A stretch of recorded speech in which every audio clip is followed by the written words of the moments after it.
পথত পুনৰবাৰ ভয়ংকৰ পথ দুৰ্ঘটনা সংঘটিত হৈছে। একে দিশৰ পৰা অহা তিনিখন বাহন সংঘৰ্ষৰ ফলত এই ভয়ংকৰ পথ দুৰ্ঘটনা সংঘটিত হৈছে আৰু মুহূৰ্তৰ ভিতৰতে চূৰ্ণ বিচূৰ্ণ হৈ পৰিছে কেইবাখনো বাহন। বৰ্তমান মুহূৰ্তত কেনেধৰণৰ পৰিৱেশ পৰিস্থিতিয়ে বিৰাজ কৰিছে এই মুহূৰ্তত এক্সিডেণ্টৰ পথ দুৰ্ঘটনাৰ প্ৰতিটো তথ্য দিয়াৰ চেষ্টা কৰিম। এটা ভয়ংকৰ খবৰ, অসমৰ ৰাজপথত পুনৰবাৰ ভয়ংকৰ পথ দুৰ্ঘটনা সংঘটিত হৈছে। এটা বিগ ব্ৰেকিং নিউজ এই মুহূৰ্তত জনাৰ চেষ্টা কৰিছোঁ। দুৰ্ঘটনাত পতিত হৈছে একে দিশৰ পৰা অহা তিনিখনকৈ বাহন। মৰাণৰ জলমত এই পথ দুৰ্ঘটনা সংঘটিত হৈছে। ৰাষ্ট্ৰীয় ঘাইপথতে ভয়ংকৰ পথ দুৰ্ঘটনা সংঘটিত হৈছে। দুৰ্ঘটনাত থিতাতে নিহত হৈছে এজন হেণ্ডিমেন। পুনৰবাৰ অসমৰ ৰাজপথত ভয়ংকৰ পথ দুৰ্ঘটনা সংঘটিত হৈছে। দুৰ্ঘটনাত সম্পূৰ্ণৰূপে চূৰ্ণ বিচূৰ্ণ ট্ৰাক আৰু টাটা ইণ্ট বাহন। অসমৰ ৰাজপথত পুনৰবাৰ ভয়ংকৰ পথ দুৰ্ঘটনা সংঘটিত হৈছে। এই মুহূৰ্তত জনাই আছো একে দিশৰ পৰা অহা তিনিখনকৈ বাহনৰ সংঘৰ্ষৰ ফলতেই এই ভয়ংকৰ পথ দুৰ্ঘটনাটো সংঘটিত হৈছে। মৰাণৰ জলমত এই ভয়ংকৰ পথ দুৰ্ঘটনা সংঘটিত হৈছে। আমি ইতিমধ্যে উল্লেখ কৰিছোঁ এক ভয়ংকৰ পৰিৱেশৰ সৃষ্টি হৈছে। পুৱাৰ ভাগতেই এই ভয়ংকৰ পথ দুৰ্ঘটনা সংঘটিত হৈছে। দুৰ্ঘটনাত থিতাতেই নিহত হৈছে এজন হেণ্ডিমেন। দুৰ্ঘটনাত সম্পূৰ্ণৰূপে চূৰ্ণ বিচূৰ্ণ হৈ পৰিছে ট্ৰাক আৰু টাটা ইট বাহন। বৰ্তমান মুহূৰ্তত কেনেধৰণৰ পৰিৱেশ পৰিস্থিতিয়ে বিৰাজ কৰিছে দৃশ্যাংশ আহি পৰিছে। আমি এই মুহূৰ্তত পোনে পোনে দৃশ্যাংশ দেখুওৱাৰ চেষ্টা কৰিম। মৰাণৰ ৰাজপথত ভয়ংকৰ পথ দুৰ্ঘটনা সংঘটিত হৈছে। এয়া দৃশ্যাংশ এই মুহূৰ্তত আহি পৰিছে। আমি দৃশ্যাংশ দেখুৱাইছোঁ। ৰাজপথতেই এইদৰেই একে দিশৰ পৰা অহা তিনিখন বাহনৰ মুখামুখ সংঘৰ্ষৰ ফলতেই এই ভয়ংকৰ পথ দুৰ্ঘটনাটো সংঘটিত হৈছে। দৃশ্যাংশটো চাওক, কিমান ভয়াৱহ পথ দুৰ্ঘটনা সংঘটিত হৈছে পুনৰবাৰ অসমত।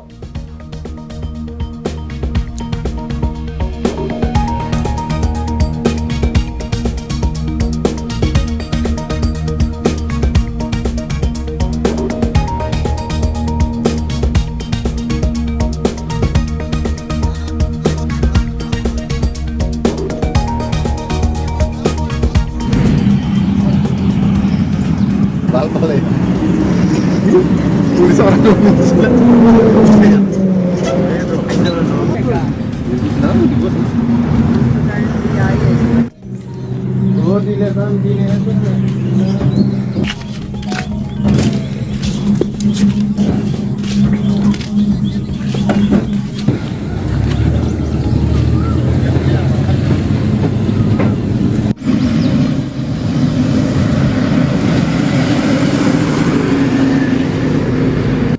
গাড়ীটো মানে সেইটো গাড়ী চাইডতে ৰাখি থৈ দিছে। পাৰ্কিং লাইট জ্বলা নাই, ধৰিব নোৱাৰিলো। এই পাছতে খুন্দা লাগিব লাগে। এইটো প্ৰায় আঢ়ৈটা 3টামান বাজিছে। তাৰপিছত গাড়ীটো খাৰা হৈ গ'ল। পুলিচ আহিছে, পুলিচ আহি এনেই গাড়ীবিলাক ছিগনেল দি আছে। ছিগনেল দি থকাত সেইটো গাড়ী আহি আছে। আহি থাকাত ছিগনেল মাৰিছে পুলিচে। কিমান খোৱামাকে আহিছে যে মাৰি দিলে। আহি পাছত এজন ঢুকাইছে। গাড়ীটো মানে সেইটো গাড়ী চাইডতে ৰাখি থৈ দিছে।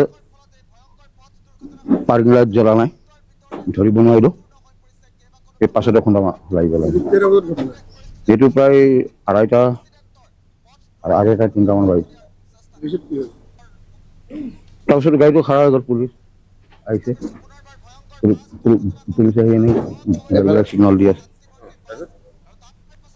ছিগনেল দি থকাত সেইটো গাড়ী আহি আছে।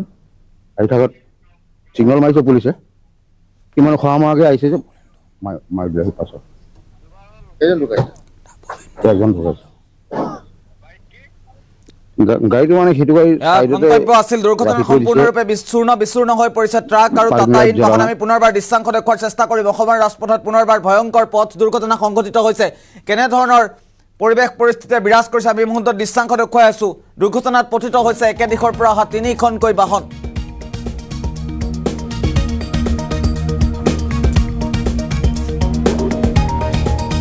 আৰু এবাৰ মৰাণত ভয়ংকৰ পথ দুৰ্ঘটনা সংঘটিত হোৱাৰ খবৰ ইতিমধ্যে আহি পৰিছে।